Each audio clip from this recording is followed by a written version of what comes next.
Inconceivable! You keep using the word. I do not think it means what you think it means. So here's the scenario. You're playing Ark. You just got Ark. You're in Ark. Something is going on in Ark, and somebody says something. Somebody says a word, and you have no idea what the hey it means. Well, this is the slang that a lot of people use in Ark Survivally Evolved. First word, Ark'd, which is usually the unusual thing that happens when something unexplained happens in Ark. Ark was built on some rather buggy code, and it's been improved over the years, but a lot of times, things get a bit messy. Like the trike behind me. He has no idea which way he's going. He's Ark'd. 50-50. Usually when something mysteriously disappears, gets Ark'd, and you have no idea where to find it, it usually gets teleported to the very center location of the map, which is 50-50.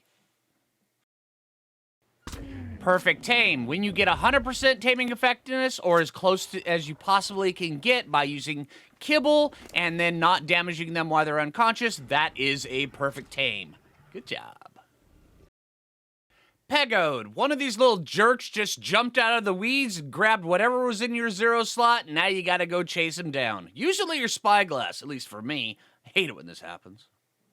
Stealy Birds. These little flying menaces down on the beach will swoop down, grab anything in your inventory, or if you're carrying something, they'll drop it down on the ground, or they'll just eat your narcotics. You ain't getting that stuff back, no matter how much you try. Trakes. Arrows or darts, it's what you use to knock out other dinos. Narcs. Narcotics. It's what you use to keep the dino unconscious after you've already shot him full of tranks. And whenever anybody calls for chords, well, guess what they're calling for? They're calling for your map location, which means by using your triangulating your latitude and longitude by going down through latitude always first, and then longitude, so you go top down to bottom and then over to the right, and then down here you can see that we actually have 85 by 20 as our chords. When somebody says call chords, means they're asking for your current location, which here would be 85 by 20. Herbivore or Herby Island, it's a very safe place to base in the early game as no carnivores will spawn here, only herbivores spawn here. Is located in the southeastern section of the island map, and it's a very good spot for new players to start. Giga Mountain, located in the northern eastern section of the island. This actually has a rather common chance for gigas to spawn. If you're looking to farm gigas, this is the place you want to be. Carno Island, located at the very northern eastern corner of the island map. No herbivores will spawn on this island, and you have lots of Rexes, Scorpions, Sabertooths, Carnos, T-Rexes, and their alpha variety, plus also Argents as well, if you want to grind XP or if you want to farm rather high-level dinos of that flavor, this is kind of the place to be. Metal Mountain, located across from the volcano, this has an unusually high source of metal. Also, Gigas and Carcharodontus can spawn on here. I see you. The Volcano. This one's actually pretty easy to figure out, but also the volcano can also be talked about because it has lots of crystal on it, it has lots of metal on it, plus it also has the entrance to the Tek Cave, which is the final boss area for the island. The Obs, or the Obelisks. This right here, these are the red, green, and blue massive structures that you see floating around the different maps. This one is for the red obelisk for the island, and each one of these down at the very bottom in the center of it has an upload terminal in it. Also, it has a terminal, the same terminal, that can be used to start different boss arenas. The XP box, or also known as the Explorer Note. Now, these things right here are carefully set around the island, and you can find quite a bit of them, and these ones will give you an XP buff for a 10-minute duration after you check each one. They do stack, and they do add up, which leads us into the next one. The box run or the XP run or the note run. These ones right here, you follow a predetermined path or a very quick path of going around the whichever map. This is the island, and collecting all of these to start the game off very early with very high level characters. It's just usually done just by PvP players, but because it's not really necessary for PvE players. But PvP players, this is something they really figure out the exact science on how to do this. Loot, or loot drop. Now, these are the mini obelisks that drop down from the sky. They have loot in them. They require a certain level depending on the color. And also, you can do a loot run going around collecting as many of these as you can during one day. Stonehenge, located on the southern edge of the island map. This is just a whole bunch of standing stones that you could build around, or you can also come down here and gather a few things. It's a little sparse down here, but if you want a quick, easy dodo or dillo kill, this is an easy spot to come to. The best dang waterfall in the game. Oh yeah, look at it. Look! Oh yeah, if you don't like this waterfall, you don't like waterfalls. All right, this I may have just made up, but you know what? It's still the best dang waterfall in the game. Deal with it. Okay, there may be slightly better ones on different maps, but I'm still sticking with I really like this one. Okay, this is top 5. Maybe top 10.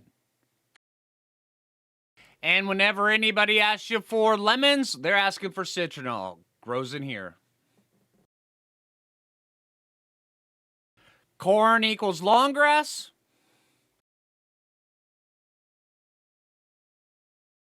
Carrot equals rock carrot.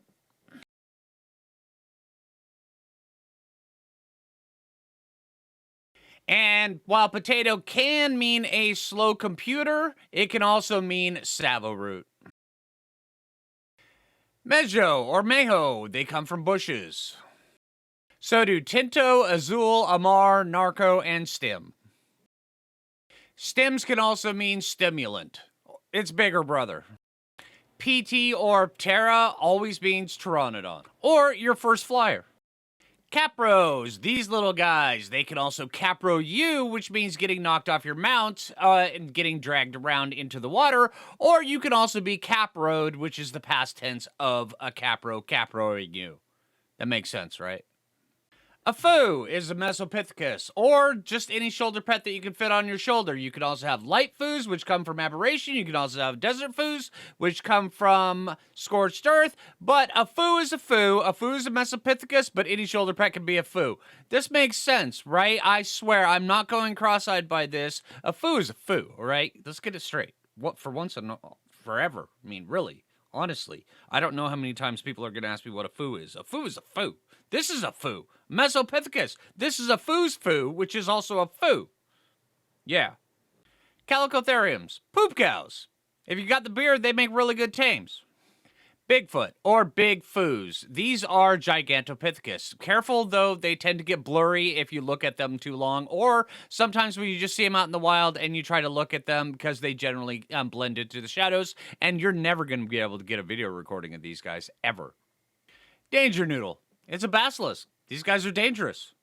It's pretty self-explanatory. Fluffy Raptor. They're a raptor that's fluffy. I don't know what else there is to explain. It's right there. Sandy Beaver. These are beavers because they have the weight reduction of wood, just like a beaver does on the regular Ark, but in scorched earth, and these guys live in the sand because they come from scorched earth. It's really easy. I mean, how the thought process in naming these guys. All right, Thylas, the best mount in the game, hands down. All right, now these guys, they can also jump off the tree and they can also pounce you, which is also called being thylid as well. Or you can go through the redwoods, you can be thylid on a thyla with a thyla, and then also come out of course, and then in their act of thylating you, you are in fact being thylid, and then you will be thylid later. It's very self-explanatory. Giga. It's a Giganotosaurus, and in the end game, a lot of people that are level 130 plus compare everything to the quality of it by how comparable is it to a Giga. Tickle Chicken. Because of their long Freddy Krueger-like fingers, the Therizinosaurus is commonly known as the Tickle Chicken, and despite what Jurassic World would have you believe, they are not equivalent to 1 Giga. Maybe 1/5 of a Giga.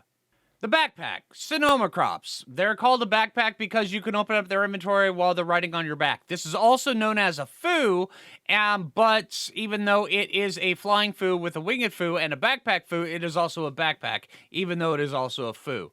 But it's mostly a backpack.